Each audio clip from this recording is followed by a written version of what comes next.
What they wanted to do was to seize all the gold so that the government will be the only one to benefit from that devaluation because it has all the gold, and the gold, of course, retains its value while the paper dollars are devalued.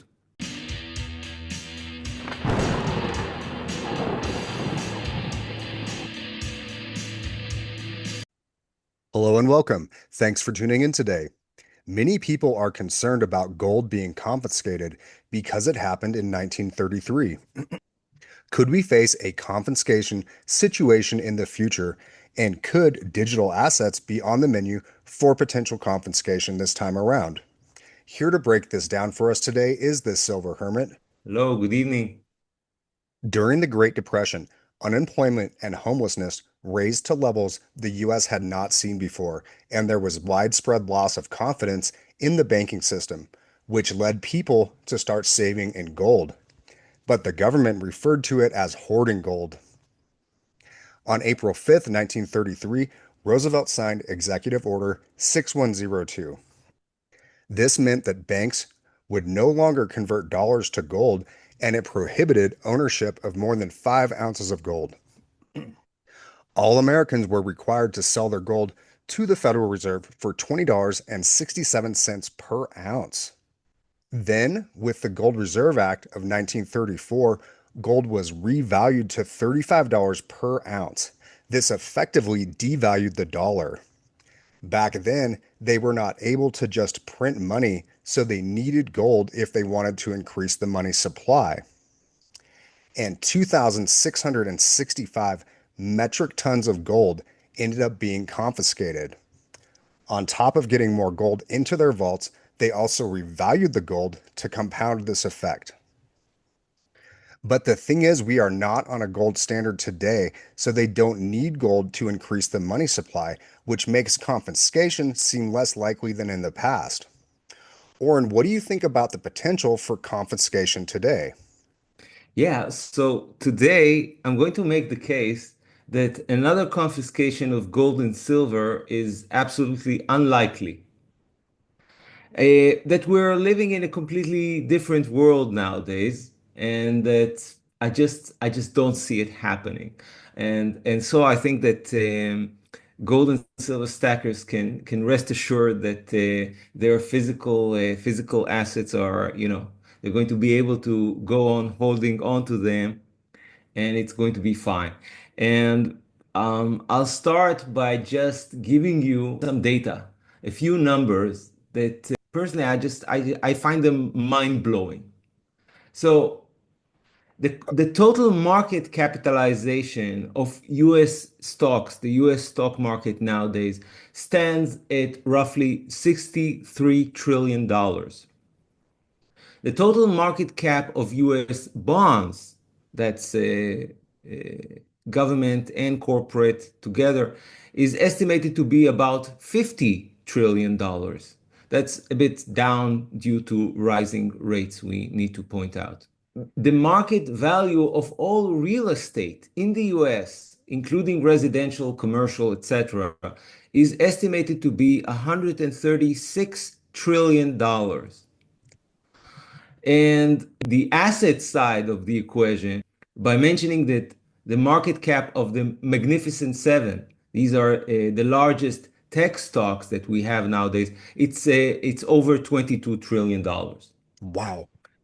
Yeah, of course, it fluctuates on a daily basis, but last time that I checked, it was around $22 trillion. So there you can see that they are about a third of the market right now. Yeah, that is a big chunk of the market. Yes, it's incredible. It's as though the entire market is lopsided, pointed towards tech in such a way that it's in an imbalance. So now I want to compare these numbers to the value of commodities that we have, because eventually, all our assets and all our income eventually is meant so that we can spend, so that we can consume, and eventually we are consuming commodities. or stuff that is made out of commodities. So Right? the global annual supply of crude oil is valued at less than $2 trillion. The global annual supply of corn is worth only $400 billion. The global annual mine supply of copper is worth $224 billion dollars. I need to amend that number because just yesterday there was a huge decline in the price of copper. So now it's worth the global annual mine supply of copper is now worth only $180 billion dollars, more or less. Wow, that is And brutal. yes, That's a brutal that drop. was we've had a 20% decline just yesterday. And finally, the global mine supply of silver is worth only $32 billion. dollars. That is a drop in the bucket. So the total Absolutely. market cap of the US stock market is 63 trillion. And the global mine supply of silver is only worth $32 billion. Hey, that's a really interesting data point. As you said, that's a drop in the bucket. And that means that, uh, theoretically, the value of the stock market, these stocks, it can buy all the commodities in the world a few times over. Right. For instance, just the market cap of the Magnificent Seven, it can buy you 11 years worth of global crude oil production. That is crazy. Yes, it's every drop of oil which is produced throughout the world, uh, which needs to fuel everything, the entire economy, and they can buy just 11 years of it. And it goes on. Over 100 years worth of global copper supply, mine supply, can be bought with the value of those seven tech stocks. That doesn't even make sense. That's crazy. Yes, it doesn't because there's not enough copper to buy. And Right. eventually, the most mind-blowing piece of data is that the value of those Magnificent Seven can buy you 687 years worth of global silver supply. What? The Mag 7 can buy the global silver supply for 687 years?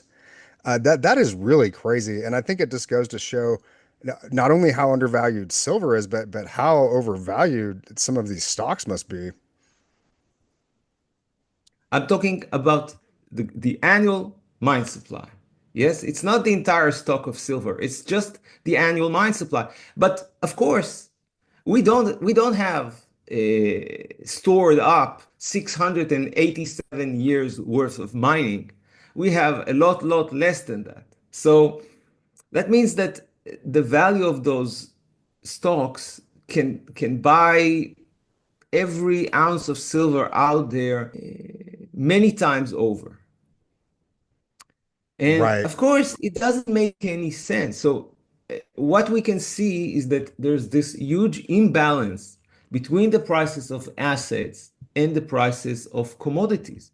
Now, you could wonder, is this a normal thing? Perhaps assets should be valued a lot more than commodities. Perhaps we should be able, our corporations, our bonds, our real estate should be able to buy all the commodities in the world many times over. But no, if you check the ratio between, for instance, the CRB commodity index and the S&P 500 index, well, you can see that it's almost at all-time lows, which means that we've had times in the past in which the ratio between the value of commodities and stocks was much higher. And you could buy a lot less of those commodities than you can do today. And I think it's just an anomaly. I think that this is I think it's a completely artificial condition which is the result of a continuous market manipulations and market interventions by policymakers such as the Federal Reserve and the federal government. That makes sense because it seems to be in a really unhealthy imbalance right now. Yes. So I want to say a few words about how we got here. I mean, like people who have been listening to us for a long time probably know that. But for those who don't know or those who are less familiar with the history of the past 20 years, we'll mention that it pretty much started with the 2008 financial crisis.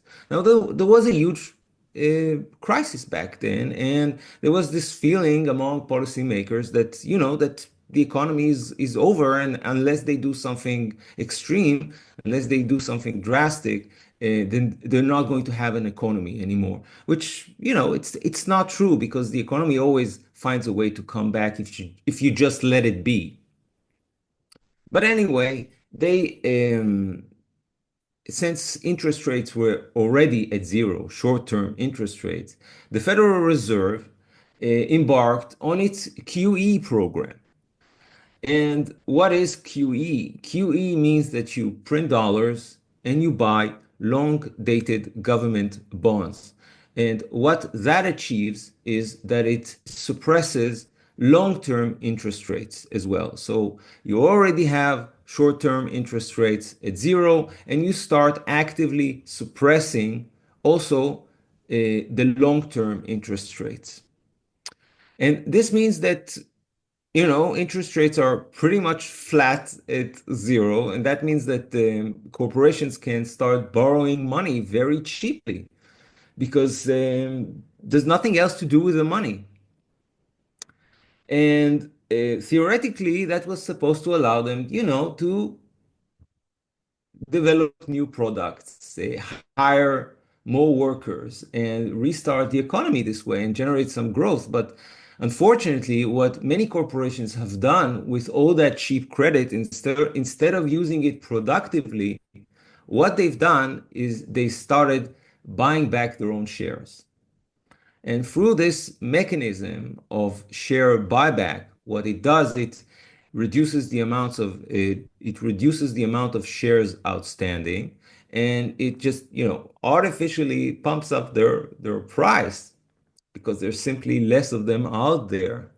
So this way, they artificially pumped the value of their own stocks, made themselves richer, made their shareholders richer, but it wasn't very beneficial for the real economy. It created this bubble, which nowadays we call the everything bubble, and it still exists. And I don't know if policymakers were aware that this is going to be the result, but undoubtedly they liked that bubble. They liked the wealth effect, which it generated, this exuberance among the public. The stock market is going up. We're all going to be rich. Feel good forever.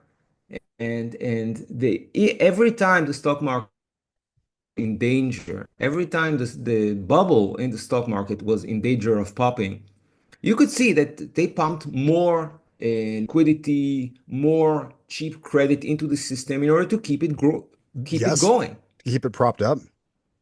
And as far as feeling good, you had mentioned the U.S. real estate market. It was number one on the list of assets that you went over.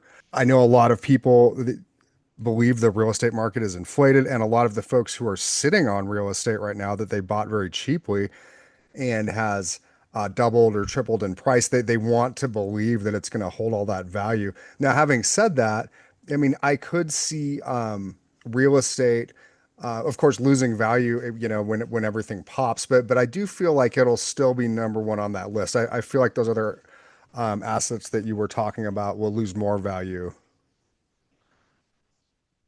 Yes, of course, stocks and bonds are more liquid. You can sell them very easily. And so they tend to crash. So what I think, this is my theory, is that the Fed was aiming at achieving what I call selective inflation. What Okay. is selective inflation? It means inflation which affects only asset prices and does not affect the prices of commodities and thereby does not affect the prices of consumer goods and the prices of your groceries at the supermarket. They stay stable, they remain stable while their money printing is propping up both the stock market and the bond market. And this is like maximum pleasure. You see your grocery bills staying pretty much the same while your stock portfolio is growing and you feel this wealth effect. You feel rich, you feel wealthier than you really are because it's artificial. Right, but it feels good when it's happening. After 2008, we did see the prices of commodities in decline because it was they were correcting due to the crisis. But still, I don't think that this was enough to explain why we've seen such low inflation data for so many years. I suspect that in the background, especially after 2011, the Federal Reserve was actively suppressing the prices of commodities, and especially the precious metals, gold and silver. Um, I think they were doing both things. I think they were propping up the stock market, and I think they were suppressing the prices of commodities in order to achieve that good feeling, in order to achieve that selective inflation. Right, and at least in regards to gold and silver, we know there has been price suppression. And it would seem very plausible that other commodities were targeted as well. Now, I don't know if they targeted all the commodities. I've heard analysts argue that by targeting gold and silver, you can affect the entire commodity complex. And perhaps crude oil was manipulated as well because this happens at a very high level. There's OPEC is involved, and the producers are involved. Perhaps the price of crude was managed as well, and we do know that the price of crude affects the prices of other commodities because the production of every commodity requires fuel. Right, absolutely. I have this metaphor. You can imagine two aquariums side by side. Okay. Now, one of them represents the stock market, and the other represents commodities. And let's assume that you start pumping water into one of them, just one of them. And when it fills up, you just extend the glass walls, you make them higher, and you can continue doing that again and again until you get this incredible like skyscraper of glass, which is the stock market, and it's entirely filled with water.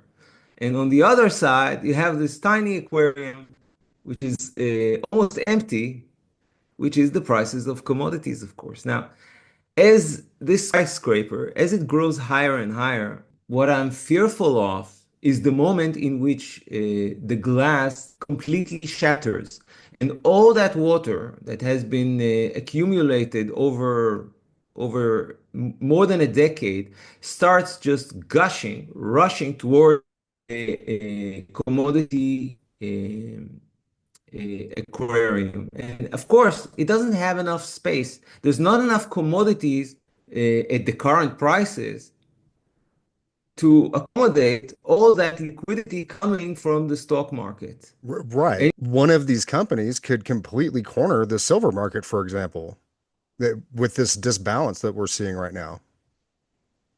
yes.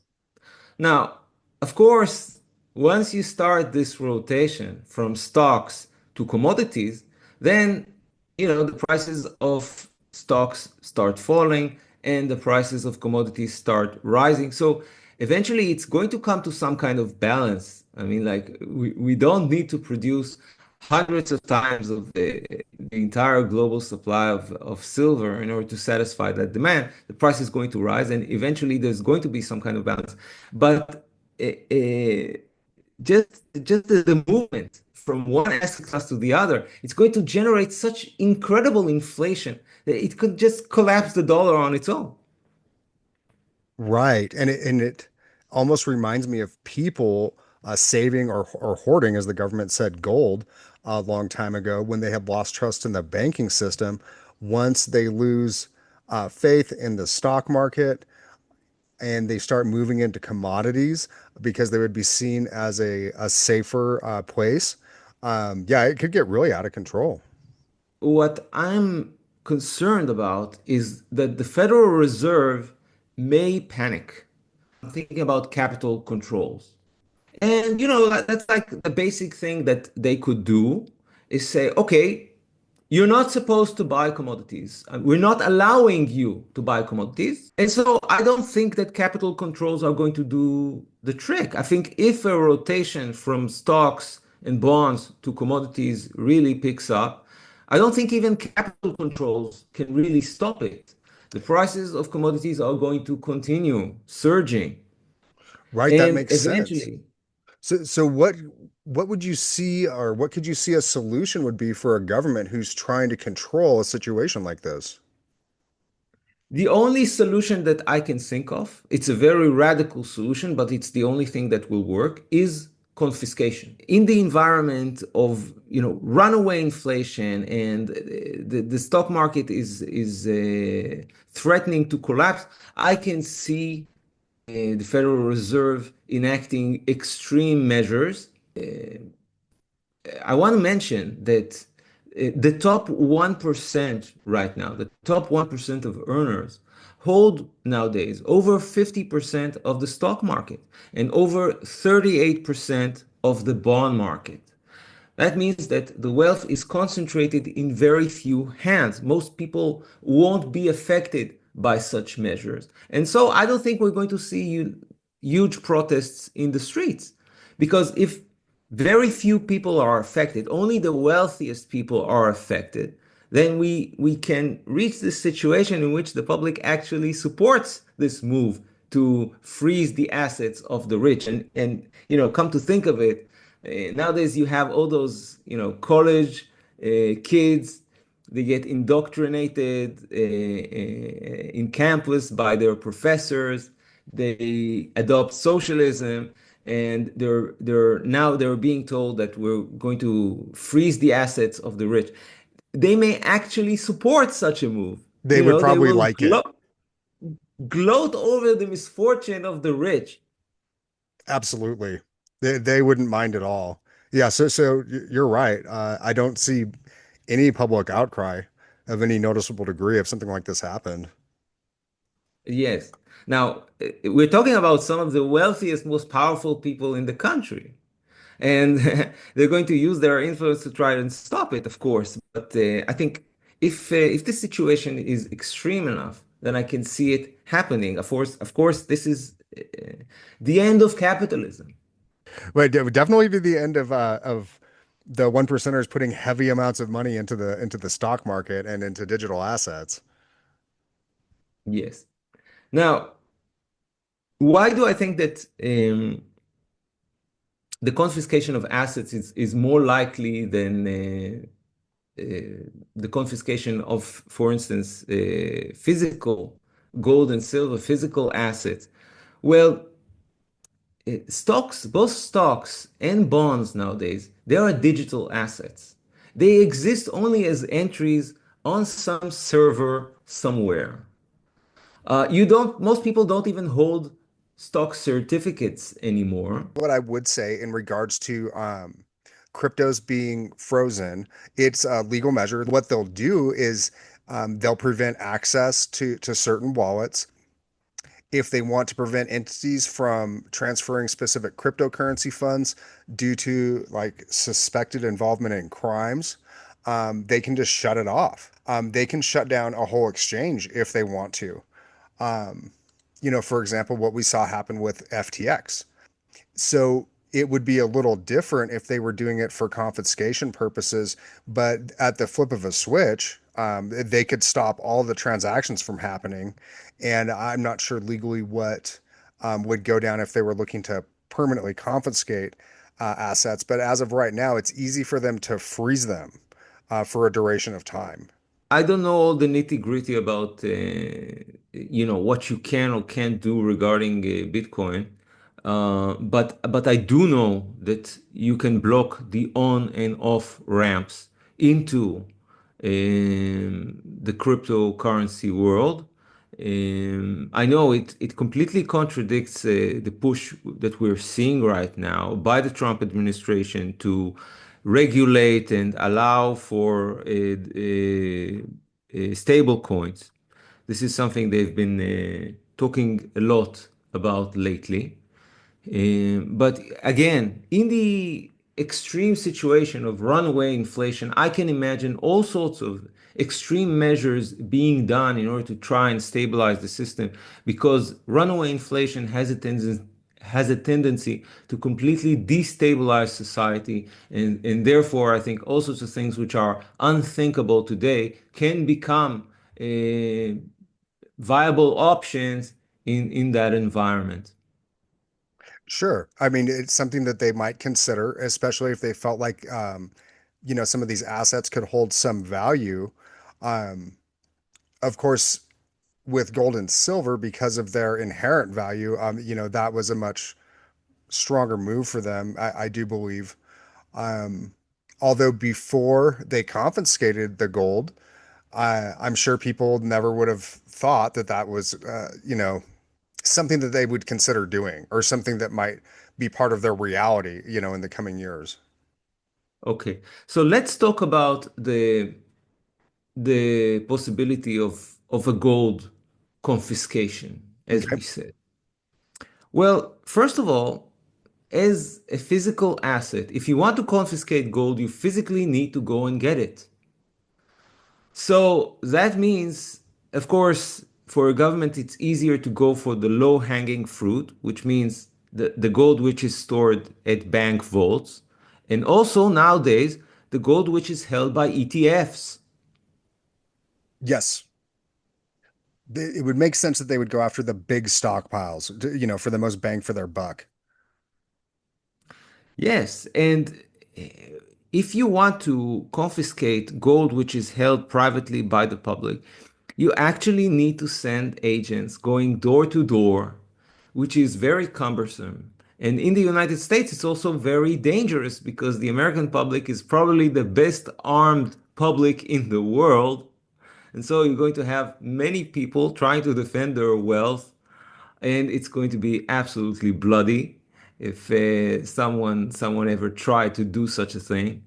And also, there are very few people. We're not in 1933, in which many people held on to gold and silver because that was the money back then. Back then, the US was on a gold standard. Nowadays, very few people hold physical gold and silver. And so I don't think it's going to be even worthwhile for the government to even try and physically confiscate them, go door to door and try to get them this way.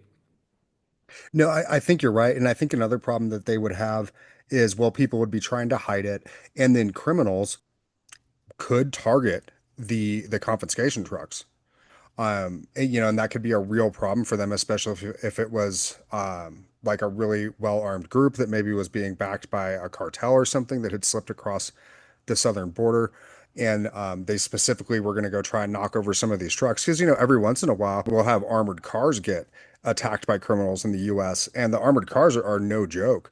I mean, you need a 50 cal stronger to get through the armor on those vehicles, and people will still go after them. They'll follow them until they're in a compromised position, like someone's opened one of the doors, and that's when they'll attack. So that could be a big problem for them. Now, something that a DMM or Dumb Money Media had brought up in the past was the idea that they would make it illegal to sell it to anyone but them, and to have it, and that people would just kind of bring it in.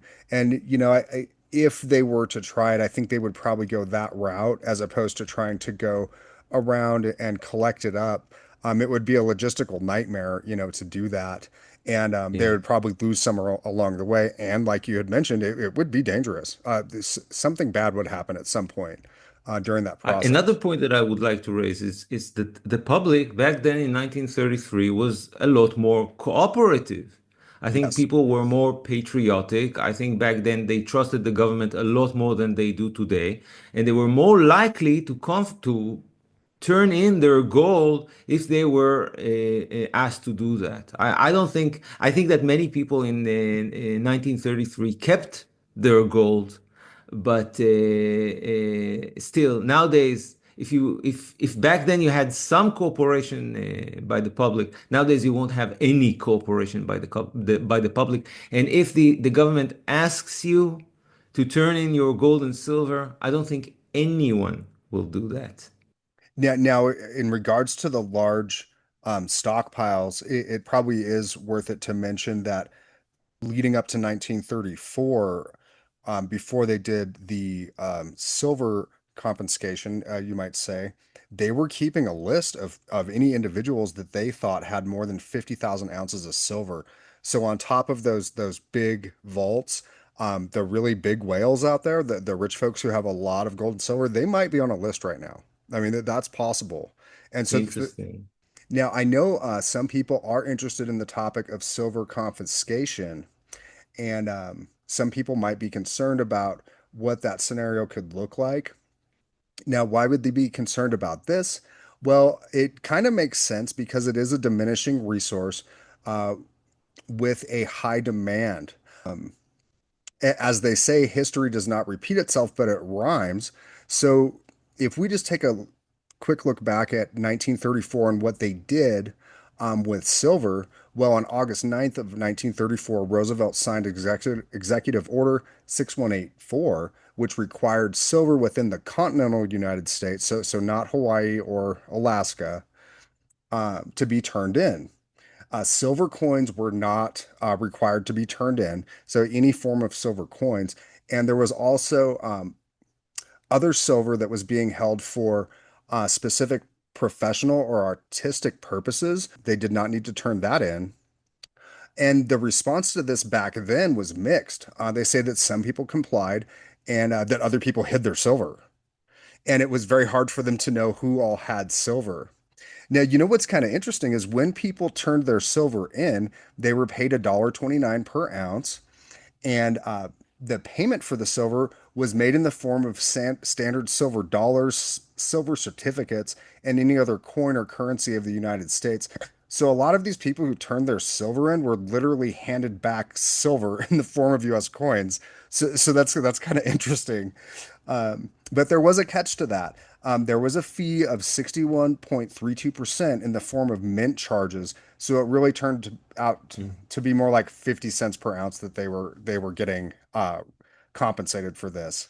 The situation back then was completely different. Back then, they were dealing with a deflationary crisis. Of course, Yes. they were on a gold standard, and since they entered this, this huge recession, depression, the Great Depression, since so the prices of all commodities were falling.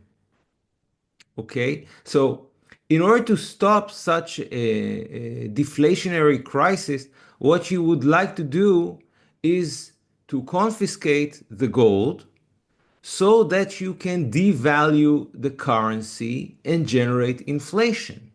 Yes.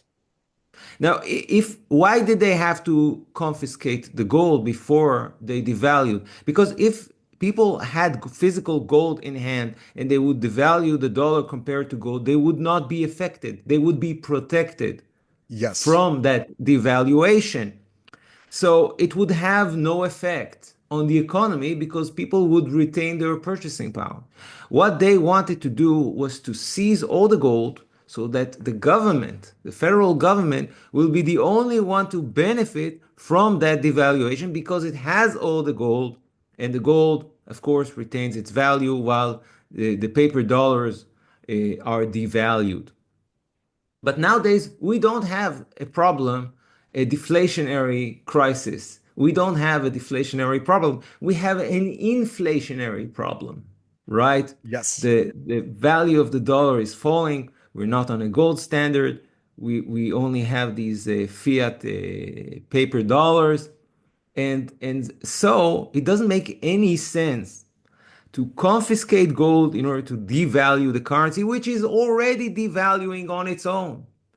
If you try to devalue the currency right now, only going to make inflation worse. On the contrary, in order to deal with inflation, you need the currency to appreciate. And so, what do you do in order to get the currency to appreciate? What do you do in order to get the currency to appreciate? You raise interest rates, for instance. This is exactly what the Fed has been doing. You cut government spending. Unfortunately, what the federal government is unable to do or unwilling to do, but that's what it was supposed to do in order to stop this inflation. And so confiscating gold and devaluating the dollar, it's irrelevant nowadays because the situation is completely different. And so I think that gold and silver stackers are safe. They can sleep well at night. I don't think it's likely that the US government will try to confiscate their gold and silver again. It doesn't fit the situation. It doesn't fit the economic environment anymore. Right, absolutely. That was really well put. Well, if people are still concerned about silver confiscation, if they use what happened in 1934 as precedents, just have coins. No guarantee that they'll use that as precedents, but if they do, then they won't go after your coins. So that might help you guys sleep easier at night if Orrin's explanation for why this wouldn't make sense for them to do this now didn't give you enough comfort already. Well, Oren, thank you so much for sharing your thoughts on this topic and your insights on this topic. Everyone, you can find links to his YouTube and X accounts in the description. I do highly recommend that you check them out. For everyone who watched today, I just want to say thank you so much. I appreciate each and every one of you, and I hope that all of you have a great day out there.